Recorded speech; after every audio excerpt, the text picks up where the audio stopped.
कृष्णा साथियों, स्वागत है आपका डेली प्रैक्टिस सेट के 35वें एपिसोड में।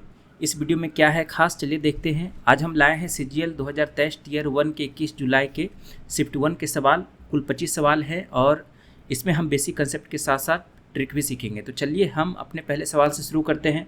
हमारा पहला सवाल है, हमारे पास एक व्यंजक दिया हुआ है a-2b, b-3, a+b, a-3b, b-3a, 4a -5b।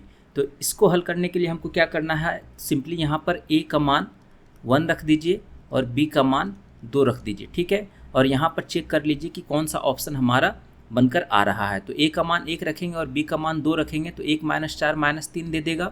-3 गुना b -3a यानी कि 2 - 3 -1 देगा, प्लस a + b 3 देगा, गुना a -3b 1 - 6 -5 देगा, माइनस b -3a 2 - 3 -1 देगा, गुना 4a 4 - 10 -6 देगा, ठीक है। अब यहाँ से इसको सॉल्व कर लीजिए तो ये हो जाएगा 3 - 15 और माइनस माइनस प्लस और माइनस माइनस और ये हो जाएगा 6 3 - 21 -18, ठीक है। अब ऑप्शन से चेक कर लीजिए कि -18 हमारे पास किस में बनकर आ रहा है। तो a का मान अगर हम सेकंड ऑप्शन में रखेंगे तो 10 - 14 गुना 1 गुना 2, 10 - 28 यानी कि -18 हमारा सेकंड ऑप्शन दे रहा है। तो हमारा सेकंड ऑप्शन सही आंसर होगा, ठीक है। चलिए अगले सवाल की तरफ बढ़ते हैं। अगला सवाल है हमारे पास कि 10/5 बोर्ड मास का रूल लगा देना है। सबसे पहले छोटी ब्रैकेट का काम कर लेंगे यहाँ पर। तो 7 माइनस, देखिए ये कट कट के आ जा रहा है, -9 बच रहा है। तो 5 अब +9 14, 8 में से 14 जाएगा तो -6 और माइनस माइनस ये हो जाएगा +6, 3 + 6 ये हो जाएगा हमारे पास 9, ठीक है। और ये कट जाएगा 2 बार में तो 2 अब +9 कितना हो जाएगा 11। अगला सवाल है कि A ने एक वस्तु B को 25% लाभ पर बेचा और B ने एक निश्चित लाभ अर्जित करते हुए इसे C को बेच दिया। यदि C का क्रय मूल्य A के क्रय मूल्य से 30% अधिक है तो B द्वारा अर्जित लाभ प्रतिशत ज्ञात कीजिए। यहाँ पर देखिए कि एक डायग्राम बना लेंगे A, B और C का।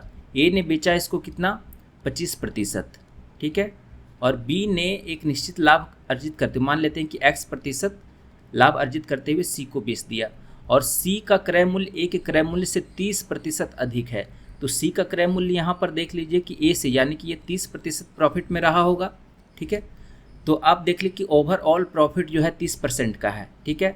और यहाँ पे एक सिंगल प्रॉफिट परसेंटेज का फॉर्मूला लगा के निकाल देंगे तो ये बन जाएगा हमारे पास कितना 25 + x + 25 गुना x / 100, ठीक है। ये 25 चौका 100 कट जाएगा, 30 में से 25 जाएगा 4 और 4x 5x बटा 4 बराबर 5, ये कट जाएगा तो x बराबर कितना आ जाएगा 4%। इसका मतलब है कि B ने 4% प्रॉफिट पर C को बेचा। ऑप्शन ए हमारा आंसर होगा। चलिए अगले सवाल की तरफ बढ़ते हैं। अगला सवाल है कि एक व्यक्ति की मासिक आय 12,000 थी और उसका मासिक व्यय 8,000 था। अगले वर्ष उसकी आय में 10% और उसके व्यय में 8% की वृद्धि हुई तो उसकी बचत में प्रतिशत वृद्धि ज्ञात कीजिए। तो इसमें सिंपली आपको एलिगेशन कंसेप्ट लगाना है। तो यहाँ पर देखिए कि मासिक आय यानी कि इनकम और एक्सपेंडिचर और सेविंग, ठीक है। तो इसका शॉर्ट तरीका क्या है कि यहाँ 12 है, ये 12,000 है, ये 8,000 है और सेविंग कितना हो जाएगा 4,000। तो सबसे पहले हम यहाँ पे एलिगेशन लगाएंगे एक्सपेंडिचर और सेविंग में और बीच में हम परसेंटेज इनकम को रखेंगे, ठीक है। तो यहाँ पर देखिए कि 10% उसकी आय में वृद्धि हो रही है तो बीच में हमारा 10% होगा, ठीक है। एक्सपेंडिचर में 8% की वृद्धि हुई, यहाँ पर हम 8% रखेंगे। और सेविंग में मान लेते हैं x% की वृद्धि हुई तो यहाँ से निकाल लेंगे, ये बन जाएगा हमारे पास x - 10 और ये बन जाएगा 10 में से 8 जाएगा 2। एक्सपेंडिचर और सेविंग का रेशियो कितना 8:4 यानी कि 2:1। अब यहाँ से क्रॉस मल्टीप्लिकेशन करेंगे और हमारा आंसर निकल कर आ जाएगा। ये 4 बराबर x - 10 और x का मान कितना आ जाएगा 14%, ठीक है। तो इस तरह के सवाल जो है इनकम एक्सपेंडिचर वाले ऐसे हल करेंगे तो आसानी से हल हो जाएंगे। चलिए अगले सवाल की तरफ बढ़ते हैं।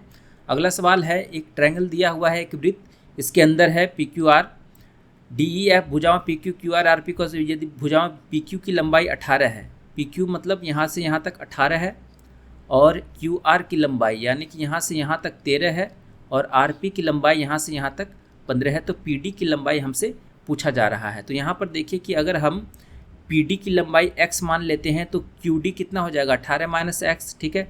अब यहाँ से QD और QE बराबर होगा, क्योंकि बाहरी बिंदु से वृत्त पर खींची गई स्पर्श रेखा की लंबाई बराबर होगी।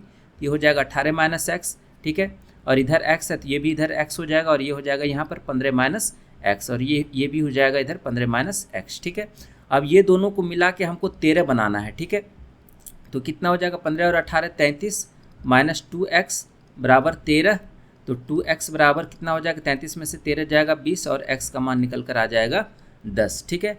तो ये जो होगा हमारा आंसर 10 हो जाएगा। चलिए अगले सवाल की तरफ बढ़ते हैं। अगला सवाल है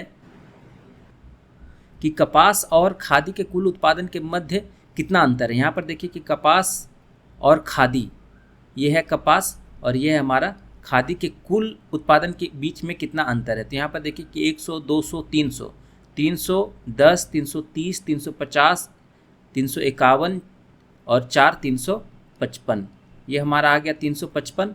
और खादी में कितना है 100, 200, 300, 20, 40, 10, 50, 350, 58, 358 और 5 363, 363, ठीक है। ये दोनों 63 में से 55 घटाएंगे तो हमारे पास कितना आ जाएगा 8। तो हमारा जो ऑप्शन हो जाएगा 4 हो जाएगा, ठीक है। चलिए अगले सवाल की तरफ बढ़ते हैं। अगला सवाल है कि यदि x + y बराबर 7 है और xy बराबर 19 है तो x² + y² का मान क्या होगा। तो ये तो सिंपली फार्मूला पर आधारित है। तो कितना हो जाएगा 7 का स्क्वायर 49 - 2xy यानी कि 38। 49 में से 38 जाएगा तो कितना बचेगा 11, ऑप्शन 3। अगला सवाल कि अनुज और अनूप को अपनी अपनी कारों में स्थान A से स्थान B तक यात्रा करनी है। अनुज 70 किलोमीटर प्रति घंटा की चाल से कार चला रहा है और प्रत्येक 10 मिनट के 3 पड़ाव लेता है, जबकि अनूप 80 किलोमीटर प्रति घंटा की चाल से कार चला रहा है और प्रत्येक 15 मिनट के 4 पड़ाव लेता है। यदि अनुज को स्थान B तक पहुंचने में 8.5 घंटे लगते हैं तो बताइए कि अनूप को स्थान B तक पहुंचने में कितना समय लगेगा। तो यहाँ पर मान लेते हैं कि हमारे पास अनुज है और यहाँ पर अनूप है, ठीक है। तो अनुज 70 किलोमीटर प्रति घंटा की चाल से चला रहा है और प्रत्येक 10 मिनट के 3 पड़ाव लेता है, यानी कि टोटल पड़ाव हो जाएगा इसका 30 मिनट, ठीक है। और अनूप जो है 80 किलोमीटर प्रति घंटा की चाल से चला रहा है और प्रत्येक 15 मिनट के 4 पड़ाव लेता है, तो ये हो जाएगा 60 मिनट, ठीक है। यदि अनुज को स्थान B तक पहुंचने में 8.5 घंटे लग रहे हैं, इसको 8.5 घंटे लग रहे हैं, तो 8.5 घंटे लग रहे हैं जिसमें कि आधा घंटा ये रुका ही रह गया, ठीक है।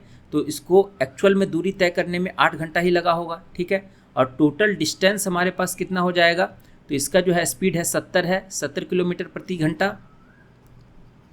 तो डिस्टेंस हो जाएगा दूरी बराबर 4 गुना समय, इन दोनों को गुना करेंगे 560 किलोमीटर हो जाएगा। और वही दूरी अनूप भी तय करेगा 560 किलोमीटर, ठीक है। तो बताइए कि अनूप को स्थान B तक पहुंचने में कितना समय लगेगा। तो समय कितना लगेगा, इसका स्पीड कितना दिया हुआ है अनूप का 80 किलोमीटर प्रति घंटा, ठीक है। तो 80 किलोमीटर प्रति घंटा से अगर हम यहाँ पर देखेंगे तो कितना टाइम इसका कितना हो जाएगा 8 7 56, ये 7 बार में कट जाएगा, टाइम 7 घंटा, ठीक है। और 7 घंटा और बीच में जो है वो 1 घंटे का आराम भी किया है, 4 पड़ाव लिया है 15 मिनट का, ठीक है। तो 7 प्लस और 1 8 घंटा, तो 8 घंटा हमारा आंसर हो जाएगा ऑप्शन ए। चलिए अगले सवाल की तरफ बढ़ते हैं। अगला सवाल है कि एक कक्षा की 5 लड़कियों का वजन 49, 42, 61, 55 और 58 है, तो इन 5 लड़कियों का औसत वजन क्या होगा। तो इन पाँचों में से किसी का भी एक औसत वजन बीच में से कोई भी रैंडम नंबर उठा लीजिए। मान लेते हैं कि हमारे पास औसत वजन है 58, ठीक है। तो 58 में तो सबको घटाइए, 49 में से 58 जाएगा कितना बचेगा -9, 42 में से 58 जाएगा -16, 61 में से 58 जाएगा +3 और 55 में से 58 जाएगा -3 और ये 58 में से 58 जाएगा 0। टोटल डेविएशन कितना हो गया 3 और -3 कट गया -25 और डिवाइडेड बाय टोटल नंबर कितना है 5। एवरेज में डेविएशन कितना हो जाएगा -5 का। अब हमने माना था कितना 58 एक्चुअल में, तो 58 में से 5 जाएगा, ये हो जाएगा हमारे पास 53। ऑप्शन 4 हमारा आंसर हो जाएगा। चलिए अगले सवाल की तरफ चलते हैं। अगला सवाल है कि आनंद 5 घंटे के पहले अंतराल में 50 किलोमीटर प्रति घंटा की चाल से एक निश्चित दूरी तय करता है। दूसरे अंतराल में उसने चाल में 20% की वृद्धि की, जिसके कारण उसने पहले अंतराल की तुलना में 20% की दूरी अधिक तय की वह तीसरे अंतराल को पहले दो अंतराल की औसत चाल से तय करता है और दूसरे अंतराल की दूरी की तुलना में 10% अधिक दूरी तय करता है, तो तीनों अंतरालों को पूरा करने में उसे कुल कितना समय लगा होगा। ठीक है, तो आनंद का हम निकाल लेते हैं, पहला अंतराल है ना, दूसरा अंतराल और तीसरा अंतराल। ठीक है, तो पहले अंतराल में 50 किलोमीटर का स्पीड था, एक निश्चित दूरी तय करता है 5 घंटे में। ठीक है, तो 5 घंटे में तो टोटल डिस्टेंस कितना हो जाएगा, 250 किलोमीटर। ठीक है, अब दूसरे अंतराल में क्या है कि अपने चाल में 20% की वृद्धि की, तो 50 का 20% यानी कि 50 का 6/5, ये हो जाएगा हमारे पास 60 किलोमीटर प्रति घंटा, जिसके कारण उसने पहले अंतराल की तुलना में 20% की अधिक दूरी तय की। तो यहाँ पर दूरी देखिए, पहले था 250, 250 का 6/5 करेंगे तो ये हो जाएगा 300 किलोमीटर। ठीक है, तो समय कितना लगा होगा, तो समय लगा होगा 5 घंटा, 300/60 करेंगे तो ये हो जाएगा हमारा 5 घंटा। ठीक है, अब तीसरे अंतराल की तरफ जाते हैं, तो पहले दो अंतरालों की औसत चाल से तय करता है, तो इन दोनों का औसत चाल कितना हो जाएगा, 60 और 50 का 110, 110/2 करेंगे तो ये हो जाएगा 55 किलोमीटर प्रति घंटा। ठीक है, और दूसरे अंतराल की दूरी की तुलना में 10% अधिक दूरी तय करता है, तो 300 का 110/100 करेंगे, दूरी 10% अधिक हो गया तो ये हो जाएगा हमारे पास 330 किलोमीटर। तो इसको समय कितना लगा होगा, तो 330 डिवाइडेड बाय 55 कर देंगे तो 11 तिहाई और 11 पचे ये कट जाएगा 6 बार में, इसको 6 घंटा लगा। ठीक है, तो टोटल अंतरालों को पूरा करने में उसे कुल कितना समय लगा, तो यहाँ 5, 5, 10 और 6, 16, तो 16 घंटा उसे टोटल अंतराल को पूरा करने में समय लगा। चलिए अगले सवाल की तरफ बढ़ते हैं। अगला सवाल है कि sec a + tan a = 3 है तो cos a का मान क्या होगा। तो यहाँ पर देखिए कि sec a + tan a = 3 है, तो sec a - tan a बराबर कितना हो जाएगा, 1/3, और दोनों को जोड़ देंगे तो 2 sec a बराबर 10/3 हो जाएगा, ये हो जाएगा 2 पंचे 10, 5/3, तो cos a बराबर कितना हो जाएगा, 3/5।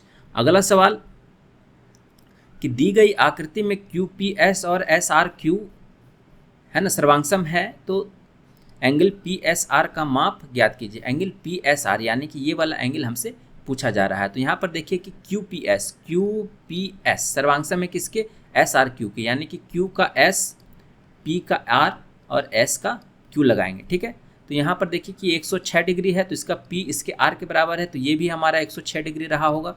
ठीक है, तो 52 + 106 कितना हो जाएगा, 158, और 158 में 180 में से 158 घटाएंगे तो ये 22 डिग्री बनेगा। ठीक है, तो QRS का देखिए S का इधर Q में जा रहा है, इसका Q बनेगा, यानी कि ये भी हमारा 22 डिग्री बनेगा। ठीक है, तो 106 + 52 कितना हो जाएगा, 22 कितना हो जाएगा, 128, 128 + 52 180, यानी कि ये वाला हमारा 52 रहा होगा। तो इन दोनों का एंगल का जोड़ कितना हो जाएगा, 52 + 22 74 डिग्री। ठीक है, तो हमारा जो आंसर हो जाएगा ऑप्शन ए। चलिए अगले सवाल की तरफ। अगला सवाल है कि sec² θ - cot² 90, cot 90 - थीटा का मान tan थीटा होता है, इसका मान 1 हो जाएगा। ठीक है, चलिए अगले सवाल की तरफ। व्यंजक है तो 25 में से 5 जाएगा 20, ये 10 हो जाएगा, 20 + 30 और ये हो जाएगा 50 में से 30 20। अगला सवाल है कि 5%, 10% और P% की क्रमिक छूटें 31.6% की एकल छूट के बराबर है, तो P का मान क्या होगा। तो इसका एकल छूट निकाल लीजिए, 5 और 10 का एकल छूट कितना हो जाएगा, 10 और 5 15 - 50/100 यानी कि 0.5, तो ये हो जाएगा हमारे पास 14.5, और 14.5 प्लस P माइनस 14.5 गुना P/100 बराबर 31.6।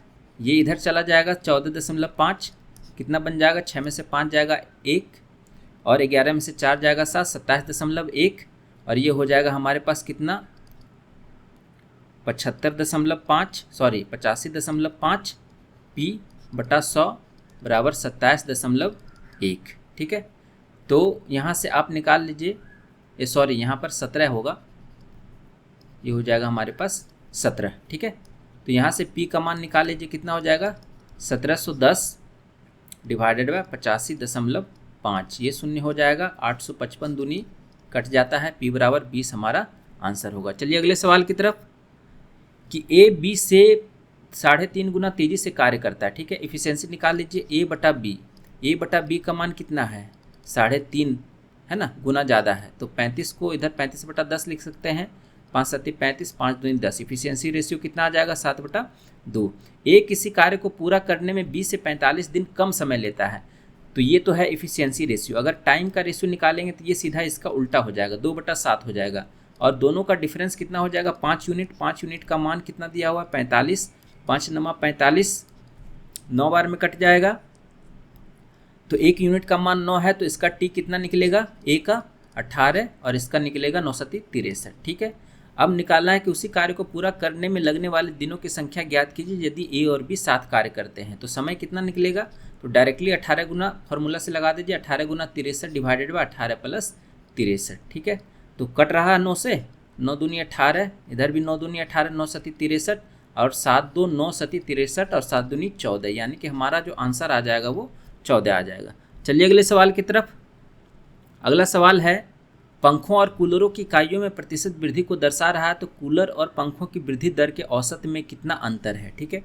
तो अंतर आपको निकालना है, तो यहाँ 27 है, 18 है, 30 है और 20, 30 20 50 10 60 20 80 7 87 और 8 95, ये हो गया हमारा 95, और इधर हो जाएगा हमारे पास 60 70 130 132 प्लस 50 182 4 186 प्लस 45 कितना हो जाएगा, 186 और 45, 6 5 11 18 4 22 और 1 23, 231, 11 में से 5 जाएगा 6, 12 में से 9 जाएगा 3, 136/4 कर देंगे, तो हमारे पास जो है कितना निकल कर आएगा, 4 तिहाई 12, 4 चौका 16, 34% हमारा जो है निकल कर आएगा औसत डिफरेंस, ठीक है। चलिए अगले सवाल की तरफ। एक घनाभ का आयतन घन के आयतन का दुगना है, एक घनाभ का आयतन घन के आयतन का दुगना है, यानी कि घनाभ का आयतन कितना, LBH बराबर 2 गुना ए का क्यू। ए मान लेते हैं हमारा घन का भुजा है, तो इसका क्यू कितना हो जाएगा, आयतन हो जाएगा, ये इतना है, ठीक है। 8 गुना आयतन है इतना दिया हुआ, बराबर 2 गुना ए क्यू, 2 8 16, ए का मान कितना आ जाएगा, 8 आ जाएगा। तो घन का संपूर्ण पृष्ठीय क्षेत्रफल कितना होता है, 6 गुना भुजा स्क्वायर, 6 का 8 स्क्वायर, 64 गुना 6, 6 चौका 24, 6 चौका 36, 2 38, 384 मीटर स्क्वायर हमारा आंसर होगा। चलिए अगले सवाल की तरफ। दी गई आकृति में एक वृत्त का व्यास AB और जीवा CD P पर मिलती है, PT T पर वृत्त की स्पर्श रेखा है, CD बराबर 8 सेंटीमीटर, PD बराबर 10 सेंटीमीटर, PB बराबर 8 सेंटीमीटर है, तो AB का मान ज्ञात कीजिए। तो यहाँ पर देखिए कि आपके पास मान लीजिए कि AB का मान x है, तो फॉर्मूला क्या कहता है कि x + 8 गुना 8 बराबर, ये हो जाएगा, इधर से इसको बराबर करेंगे, 8 + 10 18, 8 + 10 18 गुना 10, ठीक है। तो यहाँ से आप निकाल लीजिए 18 180/8, और इधर आ जाएगा -8, तो 180 में से 64 जाएगा, तो 116/8, और 8 और 8 चौका 32 और 8 पंचे 40, 14.5 हमारा आंसर हो जाएगा। चलिए अगले सवाल की तरफ। अगला सवाल है कि यदि ए और बी मिलकर किसी काम को 20 दिन में पूरा कर सकते हैं, ए अकेले उसी काम को 30 दिन में पूरा कर सकता है, तो बी को अकेले उस काम को पूरा करने में कितने दिन लगेंगे। तो यहाँ से निकाल लीजिए कि ए और बी 20 दिन में पूरा करता है, फॉर्मूला बैठा दीजिए, 20 बराबर ए अगर 30 दिन में काम कर रहा है और बी को बी टाइम लग रहा है, तो ये हो जाएगा 30 + बी, ये कट जाएगा, ठीक है। तो 60 + 2b बराबर 3b, तो b बराबर कितना आ जाएगा, 60, हमारा आंसर ऑप्शन 2। अगला सवाल है कि यदि a + b + c बराबर 12 है, ab + bc + ca बराबर 47 है, तो aq + bq + cq - 3abc का मान ज्ञात कीजिए। तो फॉर्मूला क्या होता है, a + b + c into a² + b² + c² minus AB minus BC minus C, ठीक है। इसको अगर हम और फर्दर चेंज करेंगे तो ये कितना बन जाएगा, a + b + c का square minus 2AB BC CA, और इधर माइनस AB BC CA, तो ये हो जाएगा total -3AB minus 3BC minus 3CA, ठीक है। और a प्लस बी प्लस सी यहाँ रहेगा ही रहेगा। तो यहाँ से आप निकाल लीजिए a प्लस बी प्लस सी का मान 12 है और इधर हो जाएगा, और इधर है हमारे पास 12 का स्क्वायर 144 और -3 गुना a b plus b c plus ये है कितना 47। तो 7 या 21 4 या 12 13 14 141, 144 में से 141 जाएगा 3 बचेगा और ये हो जाएगा हमारे पास 36, ऑप्शन डी। अगला सवाल है कि एक श्रमिक 12 दिनों में एक कार्य का 3/5 भाग पूरा करता है तो कार्य का 3/4 भाग कितने दिनों में पूरा करेगा। तो यहाँ पर देखिए कि 3/5 भाग 12 दिन में ख़त्म कर रहा है, तो 3/4 कितना है, एक एक नियम से बना देंगे।